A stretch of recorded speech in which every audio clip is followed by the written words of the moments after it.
Hi, it's Alex. Welcome back to my channel here in my new sewing room. As I said, I was swapping rooms with my daughter who was up here, up in the attic now, with my sewing room which is in the basement. So I have been very good and I have stuck to my Me Made Made pledge. I've worn things that I have made every day. I'm yet to wear any ready to wear,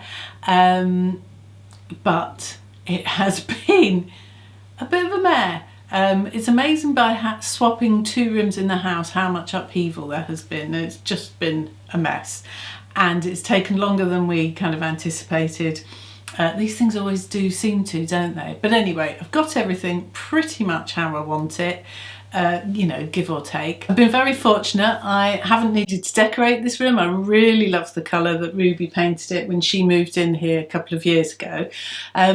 She mixed this colour herself, which obviously you're not really supposed to do, are you, when you're painting?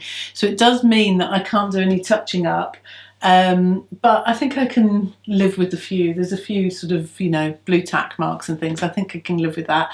And I've just found a poster that I bought when I went to the Mary Quant exhibition at the V&A. So a bit like a teenager in their bedroom, I'm going to put some posters up at some point. But I'm pretty much here. It has been quite a job, you know, moving from the room in the basement up to the room in the attic. It's, yeah, been quite a lot of upheaval. Ruby's busy decorating her new room downstairs, but we're almost there now. So I thought that maybe you might like a little tour, and we're going to start outside and you'll see why.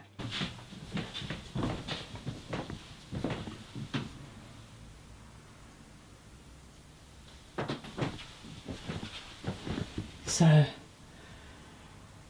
outside my sewing room we've got this kind of landing, so this is where I've put all the shelving, or most of the shelving. So the majority of my fabric is here with the delightful Clary and Bunty. So I've got this overspill space, which is an absolute godsend. On the top here I have all of these, they're like hat boxes. They've all got all sorts of bits and pieces in. And because I couldn't remember what was in what, I labelled each one, but twiddled it around somewhere on there. Ah, there you are, that's stuff for jewellery making. Narrow elastic, I've got lots of that. This is the problem of living so close to an Abercrombie. Yeah, all sorts in there. So I'm finding, and ribbons. Oh, those are all those really nice ones that I got from Frumble. But yeah, so it's all that kind of haberdashery, and then the actual room is in here. So we go inside. I think I said there's a little fireplace in here. So I've got my desk on the right here in the window. I can't believe how lovely it is to have light. When I'm sitting down I can't see down into the garden, but it's so lovely to be up at tree level and to be aware of the seasons, I have to say. And if I peek down I can see lights on in the shed. Same desk as before. The one thing, there are a couple of things I want to change. One is that when Ruby moved in here she ripped up the carpet and put down a rug, and if we weren't in lockdown I would have had new carpet put in, and now that everything's in place I can't see that happening anytime soon. But this rug is a bit drab and has seen better days, so I think I will get a new rug just for something a bit nicer under my feet. But I can live with the floorboards, it's not the end of the world. So yes, there's the desk with my machines, all three of them, including the dreaded cover stitch machine.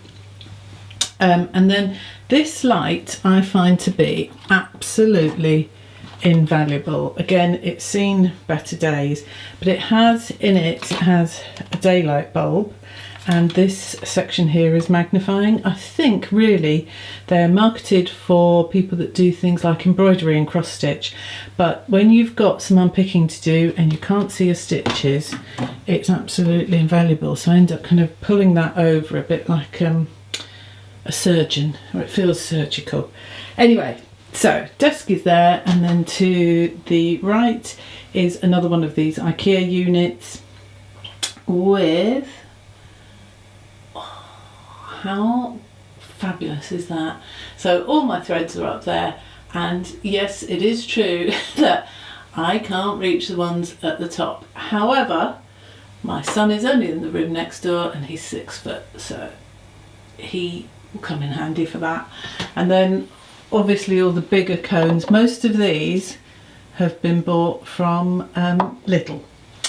Yeah, nothing fancy there. I think I've said before, my daughter Grace works at Paper Chase, has a Saturday job at Paper Chase, and I asked her to get me some postcards a little while ago. There's a bit of a theme. That one says don't worry, and that one says be a warrior, not a worrier. Oh, and the other one says get shit done. So she obviously thinks I worry too much.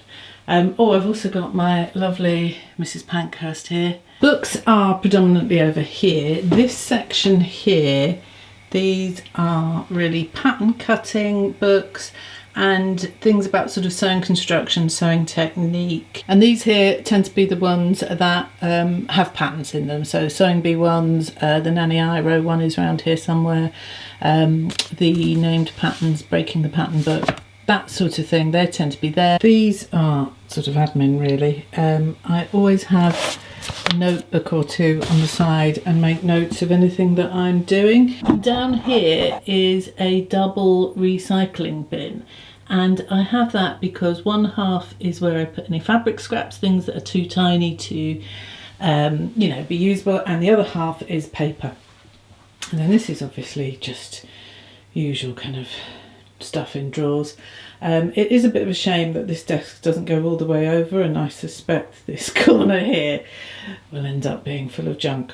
This one is where I keep any needles, sewing machine needles, odds and sods, little bits and pieces like fray check and extra bobbins, that sort of thing goes in there.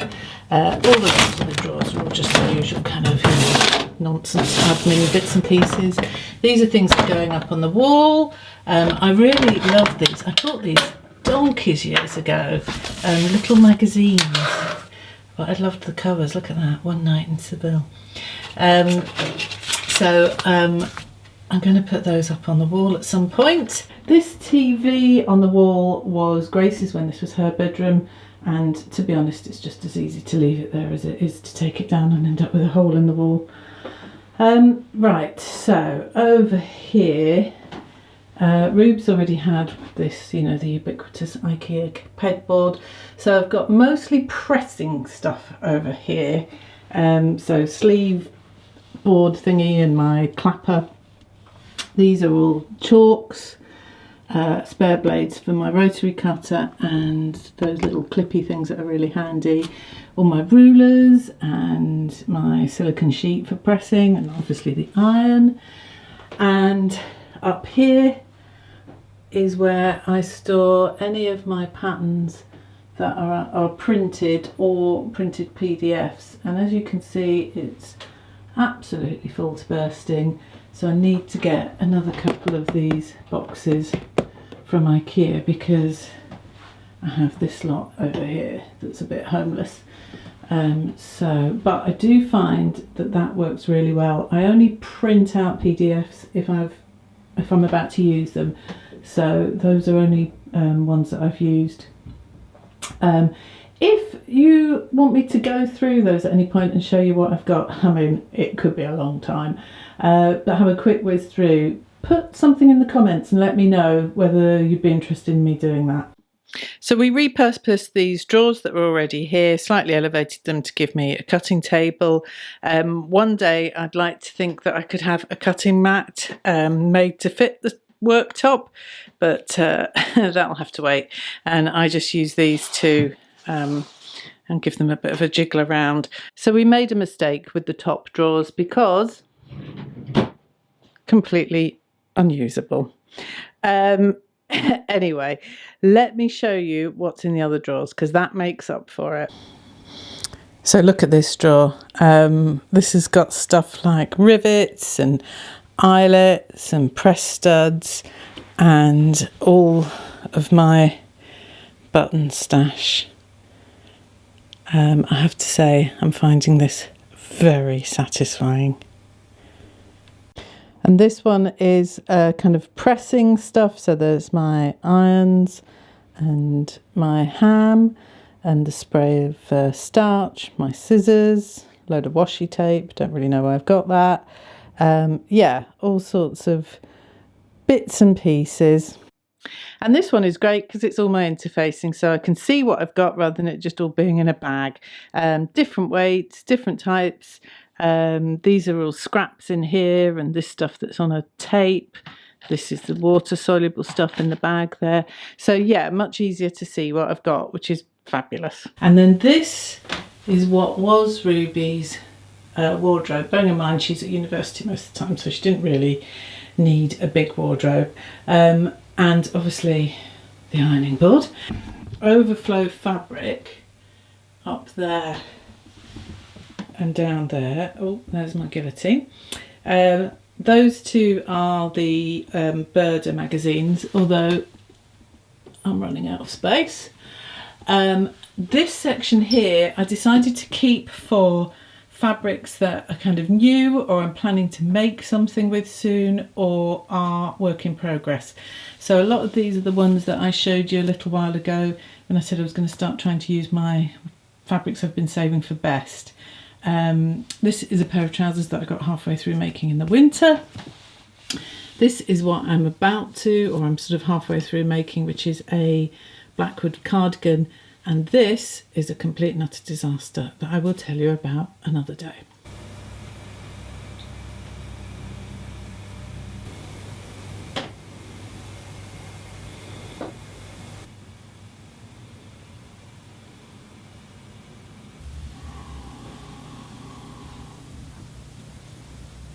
So that's where I've got to so far with this room, and I'll be honest, I'm really happy with it. I'm loving having light.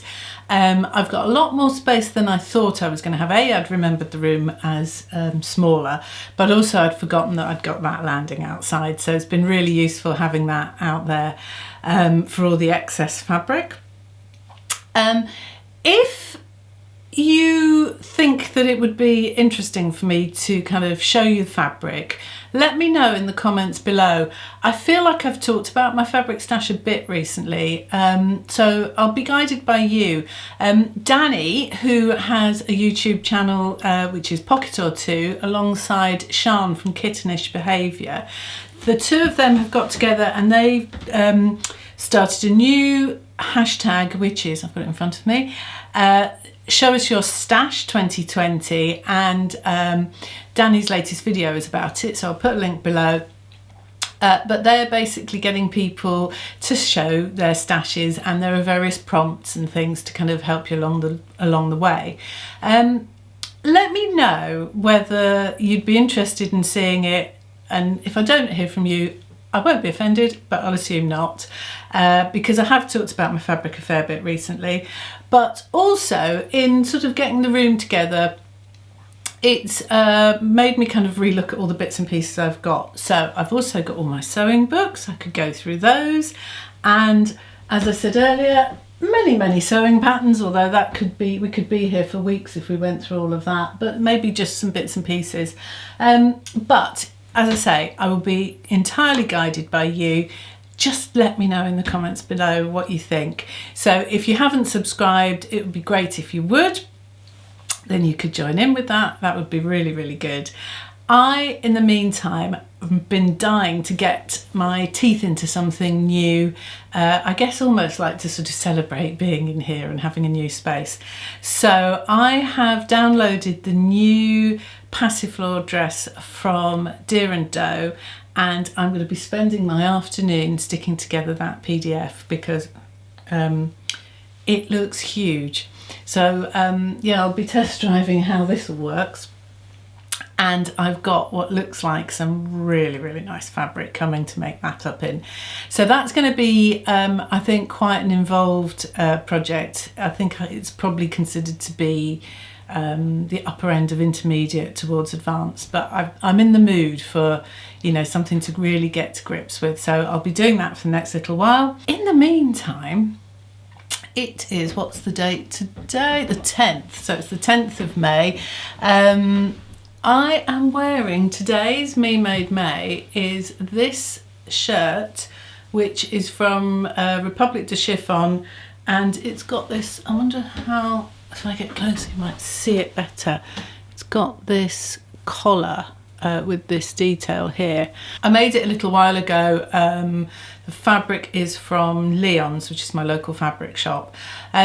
I know at the time I was irritated that the pattern didn't come with seam allowance, which I think if you're paying £5.99 for Burda magazine, where you get umpteen patterns included, that's fine. But for the price of a normal sewing pattern, I can't remember how much they charge, but I was irritated. I just think, come on, do that little bit of extra, you know, put the seam allowances on. Anyway, that's me just moaning. I don't dislike this shirt, but for some reason I just haven't worn it a great deal.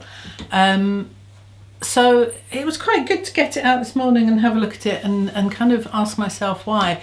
I think it's strangely better tucked in than it is untucked. These are my ginger jeans that I made a while ago in the brown denim, and I'll be honest, they're great and they fit great, but this brown colour is a bit, I find myself a bit limited by what I can wear when I've got these on. Anyway, so yeah, kind of untucked or tucked at the front and a bit kind of loose at the back. I think it's all right, but kind of untucked. I tried the half tuck, that didn't really work. Untucked, I feel it just looks a bit meh. There's a bit, I don't know. Feels a bit like scrubs. Maybe that's how I've been making too many pairs of scrubs. And I'll be back soon. Thank you very much. Hope you're all looking after yourselves and not going too mad. And I will see you soon.